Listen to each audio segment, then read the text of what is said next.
All right. Well, today, everybody, I have a super special guest. Not that all my other guests aren't super special, but this one to me is probably going to be the most important video that I put out. And why? Because today we're talking about a subject that sometimes is a little bit difficult to talk about, and that is emotional health.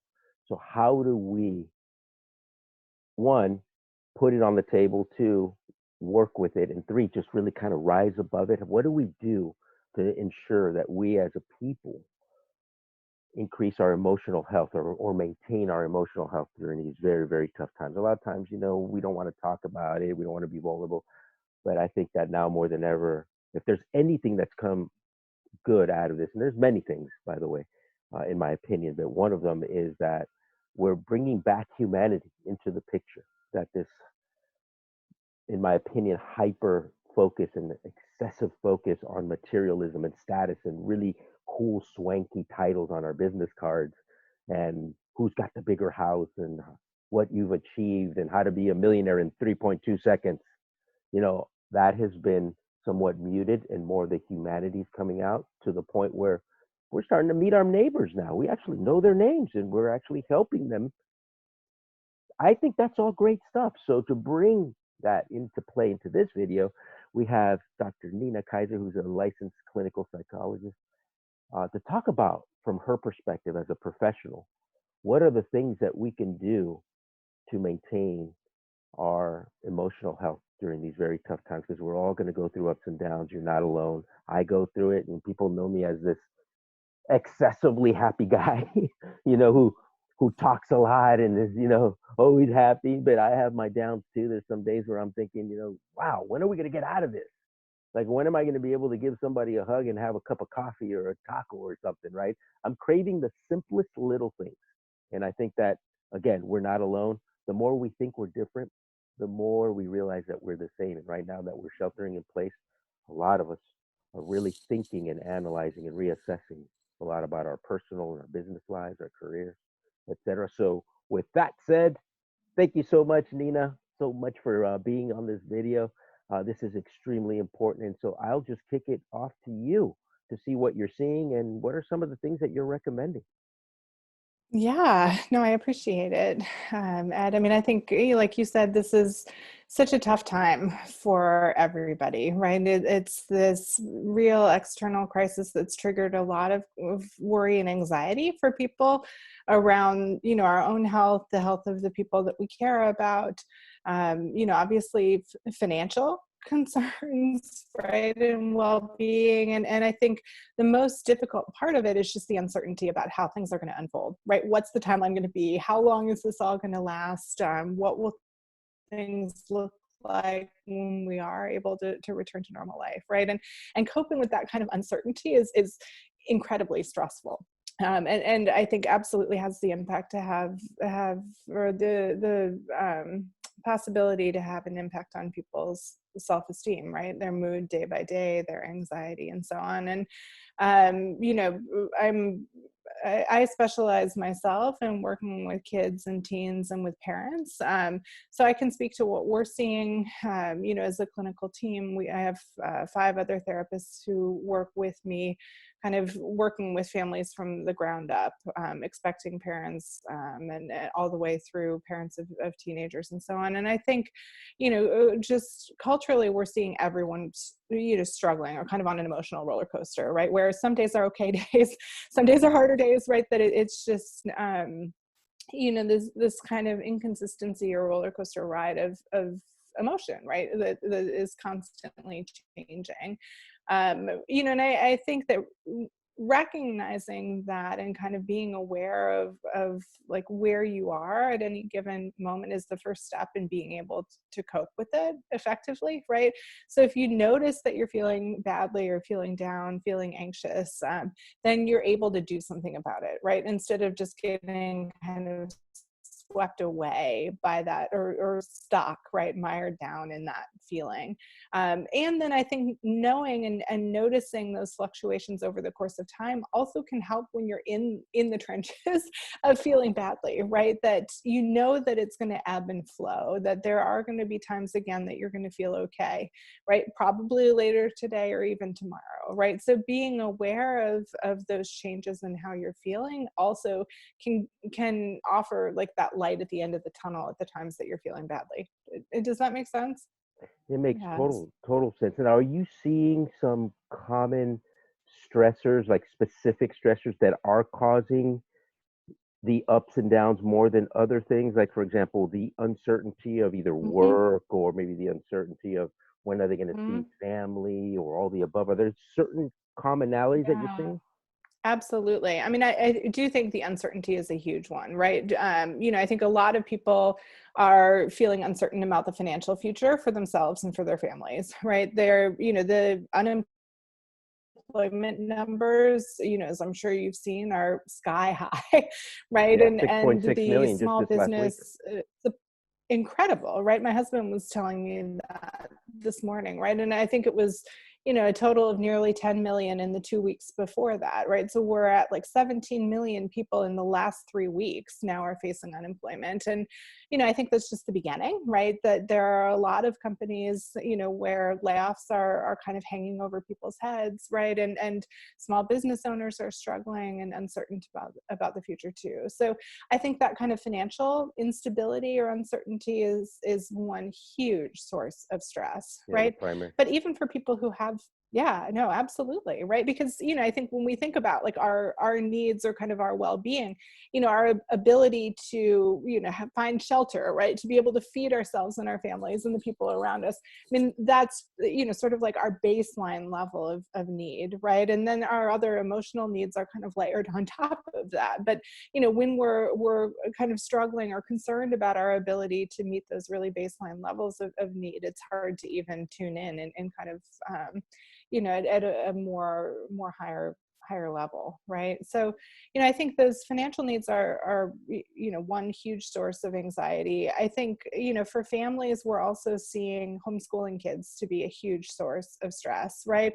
And to be in charge of care or homeschool for your kids while also simultaneously trying to work is really a huge challenge. I mean, for parents with kids in care, whether it's daycare, whether it's preschool, whether it's school, we previously as parents had breaks, and now we're in this position of trying to juggle a lot more roles than we used to have to do, right? Or for a prolonged period of Yeah, time. and some parents were thrust into becoming teachers when they were scared to death of it, Yeah, and two, never thought they would be. Now all of right, a sudden you're the right. teacher. Right.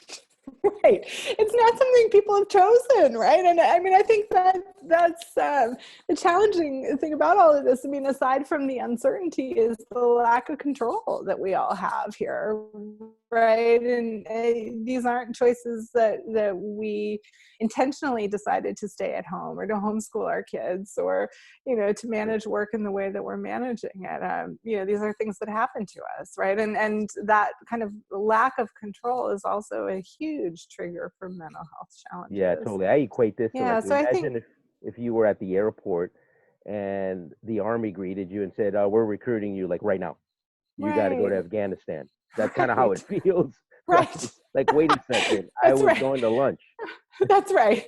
Yeah. No, I think it's so true. Right now, here you are, like teaching your kindergartner math or whatever the case may be, right? And spending your day that way, right? Yeah. Instead of the way that you might have opted to spend it otherwise. So, So yeah, I what mean, I think tips are you giving that people to tough. kind of cope? Yeah. Because I know one of the things that I do is I reach out to people more. I love to have the Mm-hmm. conversations. Doing these videos to me is very cathartic and it's Mm-hmm. therapeutic to me. So when I'm calling other people just to find commonality and to hear their voices and just to see how they're doing, it helps me. That's one of my ways Absolutely. of doing this, to reach out more, because it adds that humanity during a time where we're sheltered. Absolutely. No, I think that's spot on, Ed. There's a lot of research suggesting that if we can talk about what's going on for us and if we can connect with other people, that makes a huge difference in how we're feeling. I mean, like you're saying, you realize you're not alone, right? And I think especially in this context of social distancing and isolation, quarantine at home, it's more important than ever to establish those social connections with other people in a virtual sense, right? To reach out to other people, to know that they're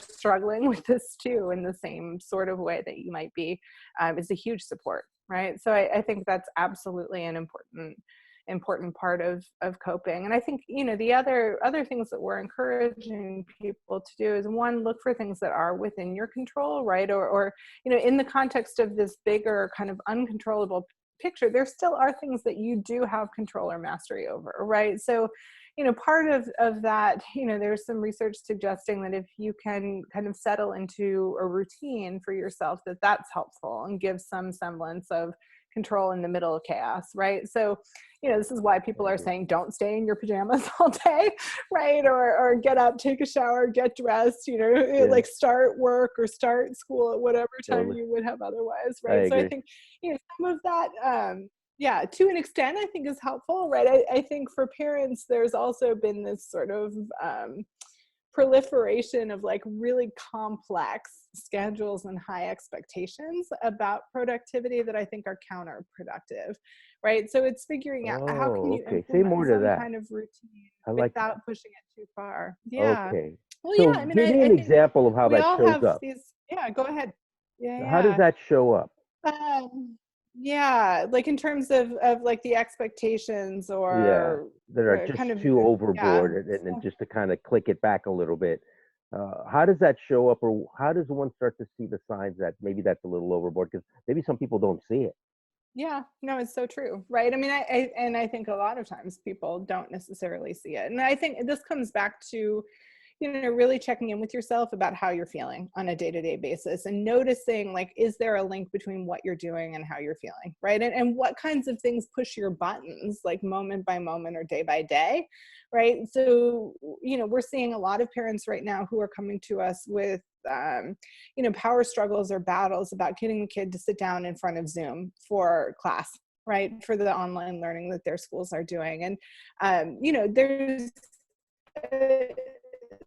some of that is necessary, right? And there's a point at which, I think we all have to kind of zoom out and to think, what are our priorities? And we've never encountered anything like this before. Is our priority really going to be to make our kids sit here to do the math class that they're supposed to do, right? Or if that's the thing that's like stressing me out and a huge source of tension here, how can I walk it back or shift gears around, my priorities that's going to make this feel more manageable? I mean, does that make sense? So assessing kind of moment by moment or day by day, what are the things that are pushing your buttons? Yeah, it makes sense. So what would you Are recommend those things somebody who's maybe a little bit short and lacking a little bit of, for example, patience? Because kids can be all over the place. What For are some of sure. the ways to kind of rein it back in that you're recommending? Yeah, well, I think part of it is picking your battles, right? So deciding as a parent, like, what are the couple of things that you really are going to throw down about, right? Or that you really care about accomplishing today, and then let the other things go, right? Intentionally let the other things go. And I think that can be a I love hard that. thing, right? Because as parents, we can think that, like, if we let things go, like, we're letting them go forever. But like, really, we have 18 years with our kids, and this is hopefully going to be a couple of months, right? There's a lot of time to course correct You know what? there. I laugh So because yeah, you just put it into context. Hello, yeah, you have 18 years with this kid. What's your hurry? Because I think what ends up happening is a lot of right. people, and you correct me if I'm wrong, that they equate with picking battles if they're not strict and they're not good parents. That's not the Hmm. case. You have to, in my opinion, you have to redo your definition of a good parent. For And the sure. old saying, sayings become sayings for a reason. And one of them is you can Hmm. either be right or you can be happy, but you can't be both. Right, And sheltering in place, I mean, good luck if you just want to be right and have strife in your family this whole time. It's right. going to kill you, right? For no reason. Pick your battles, I think, is a Hmm. beautiful way of saying it. I think that's so important just in life, period. but even more so with your kids who really aren't at your emotional level. Don't go down to their level, help them come up, Right. right? Right. Right. Well, and I think too, it also, I mean, it goes back to what I was saying around like, how can you drill down and identify, and this is true whether you're a parent, you have kids at home, or whether you're not, right? That what are your priorities for kind of how this time unfolds, right? Is it accomplished? Is it being productive, right? As a, even, as a worker in your job, like, is this the most important thing? And if not, if your mental health is a more important thing, which, I mean, I'm biased, right? But I would argue that it is, right? That happiness, relationships with Absolutely. your partner and the people around you, that if those are the priorities, then it's thinking about how can you set limits around the other things that are draining you, right? And how can you also kind of refill your cup of coping resources so you're more likely to bring your best self, or at least a better approximation of your best self to the Yeah. Now, table. around that, do you recommend time blocking, like priorities, and then also time blocking time for yourself daily? Mhm.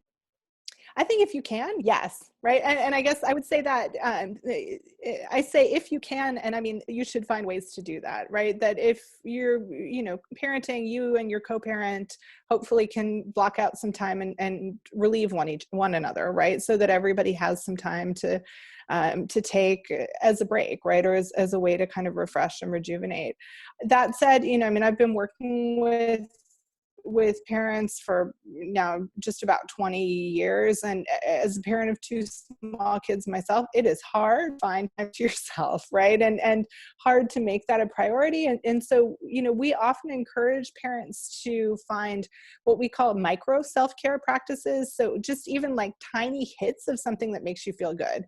And maybe that's, you're playing music in the background that you really like while you're supervising kids, or you're listening to a podcast, or you're even just going into the bathroom, closing the door and taking a couple deep breaths with nobody right there next to you, right?